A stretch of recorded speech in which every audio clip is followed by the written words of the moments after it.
فلا تعجبك أموالهم ولا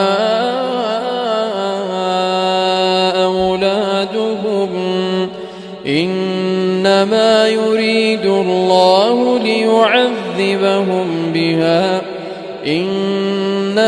يريد الله ليعذبهم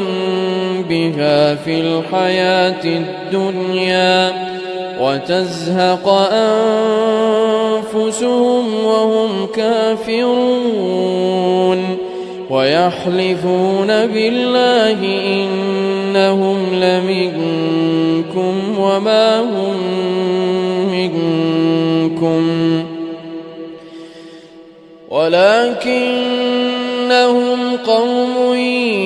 يفرقون